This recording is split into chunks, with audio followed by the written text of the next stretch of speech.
చెప్తా ఉన్నా, తెలంగాణ ప్రతిష్ట పెంచడానికి, హైదరాబాద్ బ్రాండ్ ఇమేజ్ ని అంతర్జాతీయం చేయడానికి,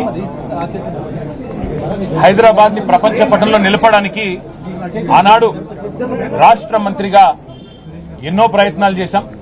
ఆ ప్రయత్నాలు చాలా మేరకు ఫలించి హైదరాబాద్, తెలంగాణ భారతదేశంలోనే ఒక ప్రధానమైన నగరంగా ప్రపంచ దృష్టిని ఆకర్షించే స్థాయికి తీసుకొచ్చే విధంగా పనిచేశాం. మేము 9.5-10 ఏళ్ల కాలంలో మా ప్రభుత్వం ఉన్నప్పుడు మా బావమరుదులకు 1137 కోట్ల కాంట్రాక్టులు ఇచ్చే దౌర్భాగ్యపు పని, అట్లాంటి పనులు చేయలేదు.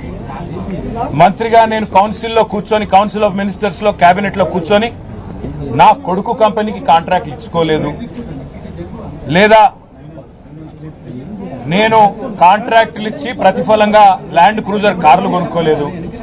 ఆ పనులు రేవంత్ రెడ్డి గారు, ఆయన మంత్రివర్గ సహచరులు, ఆ సాగు తెలివితేటలు, ఆ అవినీతి తెలివితేటలు వాళ్ళకే ఉన్నాయి. నేను 50 లక్షల రూపాయలతో ఎమ్మెల్యేలను కొనుగోలు చేయడానికి పోయి దొరికిపోయిన దొంగను కూడా కాదు. నేను నిఖార్సైన తెలంగాణ బిడ్డను.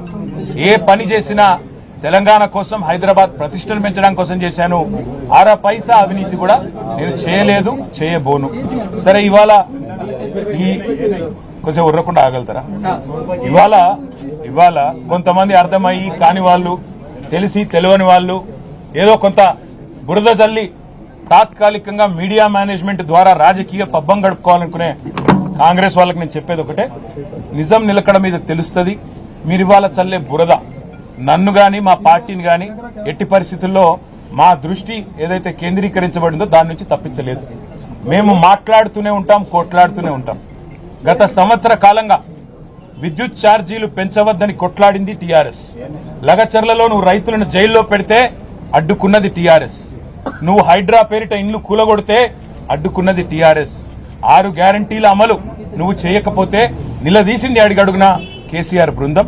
తప్పకుండా మా దృష్టి మేము మళ్ళీ, నువ్వేదో నా మీద కేసు పెట్టి నన్నేదో చేసి దానివల్ల మా పార్టీ క్యాడర్ను, మా నాయకత్వాన్ని నువ్వు దారి మళ్లింపు, దృష్టి మళ్లింపు దిశగా ప్రయత్నం చేస్తాను అనుకుంటున్నావు రేవంత్ రెడ్డి. అది నీ వల్ల కాదు. ముమ్మాటికి నువ్విచ్చిన 420 హామీలు ప్రశ్నిస్తూనే ఉంటాం. నువ్వు ఎన్ని కేసులు పెట్టినా, ఇది కాదు ఇంకో 100 పెట్టుకో, ఇంకో 1000 పెట్టుకో, ఎదుర్కొంటాం. న్యాయస్థానాల మీద, ఈ దేశంలోని చట్టాల మీద, రాజ్యాంగం మీద మాకు సంపూర్ణమైన గౌరవం, సంపూర్ణమైన విశ్వాసం ఉంది. నువ్వు ఏ ప్రశ్నలన్నా అడుగు, సమాధానం మా కాడ ఉంది. ఎందుకంటే మేము నిజాయితీగా ఉన్నాం. నీలాగా లుచ్చ పనులు చేయలేదు, నీలాగా తుచ్చపు పనులు చేయలేదు, చేయబోము.